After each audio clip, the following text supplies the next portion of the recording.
What is going on, everybody? We just hopped on the Suzuki new for 2024 GSX-8R. And first of all, I need to give a big thanks to Blackman Cycle here in Emmaus, Pennsylvania. Give Blackman's a call, ask for my buddy Spencer if you want to get yourself a new Suzuki, a Honda, a Yamaha, a CF Moto. They have a Prius, and if you're into a little bit of an Italian thing, they've got Vespas, a little bit of everything. Call Spencer over at Blackman's. It'll be in the description. Now, this 776cc parallel twin, it's got a 270 degree crank, and it gives it a real nice sound. The bike has a seat height of 31.9 inches. I'm 6'2", 220 pounds, and I fit on this just fine. Now, it is a sport bike, but it's a little bit of a more relaxed seating position. It's almost up and down like a naked bike, and there's hardly any weight on your wrists. It's a very comfortable bike. It's more of a, it could be like a sport cruiser. It could be a type of bike you use on the daily and maybe take it to the track occasionally. It has a nice little engine that's also going to be used in the 8S, and they're going to be using it in the V-Strom also. 452 pounds, but through engineering and Suzuki magic, it feels way lighter than that. You would have thought, you would think it's about 400 pounds. It's really light. It's easy to manage. We're gonna go up the street here, and we'll switch over to the camera audio, and I'll take a little walk around the bike, and we'll talk about it. Suzuki doesn't come out with new bikes all the time. And for you fans of Suzuki, they come out with something and they stick with it, and they wait till they find something they like.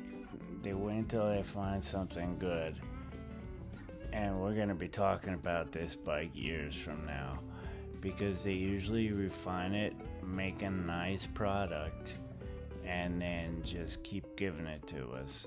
And that's what Suzuki fans have grown to like that about them. You know, it's tried and true. You know, it could be your personality. You might just fall right in line with that type of thinking. Or, you know, maybe you're a wild, fly by the seat of your pants type of person. But anyway, we're gonna pull over right up here at the park, and I'm gonna switch over to the camera audio, and we'll take a little walk around this beauty and take a look. So hold on right about now.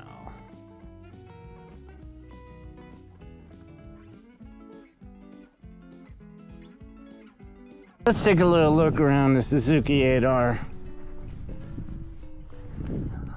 I think she's a pretty nice looking bike. I love this black and yellow, black and gold Bumblebee. You hear a lot of Bumblebee. You got these stacked LED headlights in the front. Now, I think it looks alright. Very symmetrical too, the bike is on either side. We have an underslung exhaust. I could see a lot of maybe a Yoshimura coming up underneath, or well, geez, I'm not gonna go through all the pipes. A little M4 megaphone. We got Nissan brakes. We got a 310 mil 4-piston disc up front. In the back, we got a single piston 240 with Dunlop's Road Sport 2. Sport Max Road Sport 2 tires. But they should be good for about 4,000 miles, is my guess. We got this beautiful giant piece of plastic here. For those of you who don't know, the reason all these bikes have those is because in England, thank you England, the license plate must be equal to the end of the rear tire. So instead of making the bikes different for every country, they just put it on all of them. Thanks, England. I want to get a petition started and send a whole boatload of those over to England and let them have it. Like I said, a very upright seating position, very comfortable. It's in the more of a street bike that you could take to the track occasionally category. You're not leaned forward much. There's not a lot of weight on the wrists. The bars are up pretty high. The only thing I noticed with my height being 6'2", if I want to tuck in, I'm hitting that a little bit. Not a big deal. And I'm sure it's going to be aftermarket seats on the way. But we're going to keep going. So I'm enjoying myself.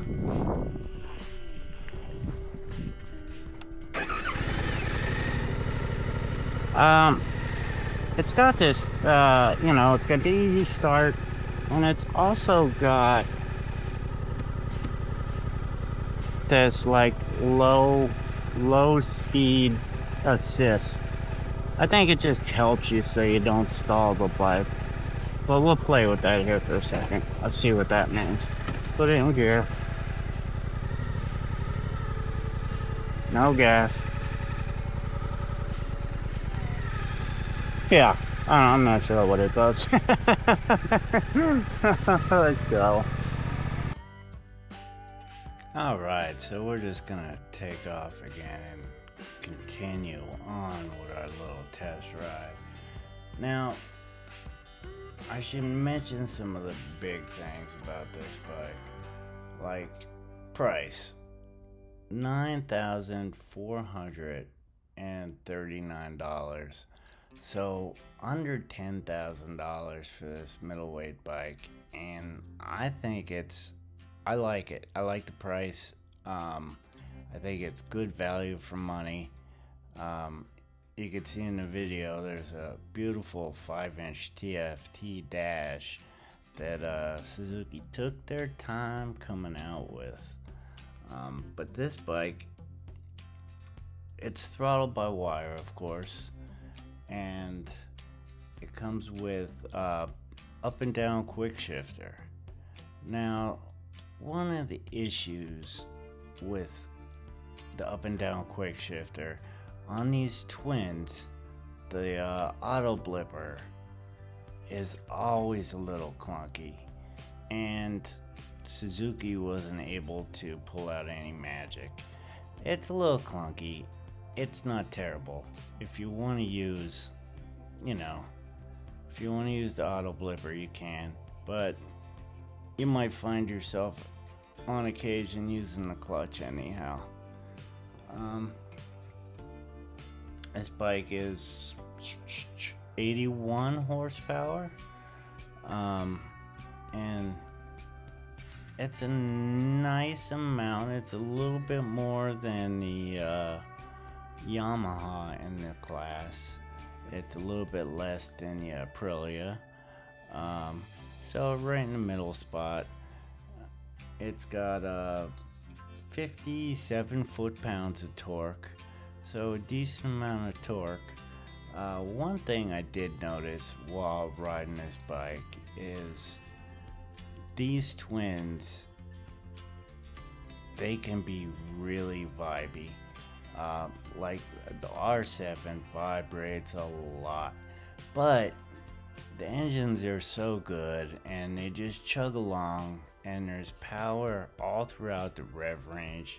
You just kind of you say, all right, I have to deal with that to have this engine. But Suzuki has a two counterbalancer system. It's their own little technology, and this baby hardly vibrates at all. It's really impressive, and it's something, if this is your only bike, that you're gonna appreciate, especially if you're putting, you know, some long hours in the saddle. That's gonna, you know, that pays dividends in the end. No numb hands. You know, everybody's had that numb hands from too much vibration. What else do we want to talk about? Bike comes with traction control and power levels. There's, I think, 3 power levels and 3 or 4 levels of traction control. So a little bit of that to play around with. Yeah, so far I've enjoyed my time on this bike. She's well balanced, and you hear that from a lot of people. It's a well balanced bike, and it's really well put together in the fact that they knew what they were making. They were making a road bike first, track bike second, and there seems to be a few manufacturers going in this direction where they are just changing what the middleweight sports bike category is. And it's great that there's options now. You might be somebody who's super practical and says, hey, I'm gonna go to a track 5 times a year. Why am I getting a track bike that I spend most of my time on the road with? And if you're somebody who spends 12 weekends a year at the track, there's an option for you out there. You know, so that's one of the great things about motorcycling these days. You really have your choice. Not only can you get a bike like this Suzuki that's mainly a street bike with a little bit of track focus, there's 2 or 3 different options of that now, and I think that's cool. I love that about the way things are going with motorcycles. Although I am a fan of screaming inline 4s, I could see myself riding around all day on this Suzuki. So yeah, good bike, good suspension. I've talked to some people at a couple Suzuki dealers, and one issue that you may have, it's non-adjustable suspension. Now, if you get this bike and you start tuning it, put it on a new pipe, you start adding power, the suspension, you might have to upgrade the suspension. For the 81 horsepower and 57 foot-pounds of torque that it has now, the suspension seems to work really, really well. But you start adding power, then you might have to think about upgrading the suspension. Even with my 220 pounds, the suspension was nice. I thought it was just fine. The brakes were great too. But that's another situation where you add power, gotta add brakes, you know, and maybe that's something you're not even considering, you know. Then you're gonna find yourself with a great bike right out of the box, you know, and that's probably gonna be 80% of you to buy it, right? Anyhow, great bike. If you're into middleweight cruisers, you gotta get down to Blackman's here. Call my buddy Spencer and try one of these babies out. And if you want to start recording your rides, that's the Insta360 1RS up there on the handlebars, and I have the Insta360 AcePro on my chin. Best motovlogging cameras out, no doubt. I'll put a link for those in the description. And I use CapCut Pro to edit my videos.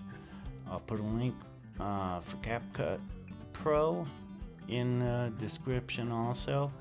If you buy it with my link, you'll get a free week. It's something. Anyway, I want to say thanks, guys. Thanks for checking out my vid. Peace.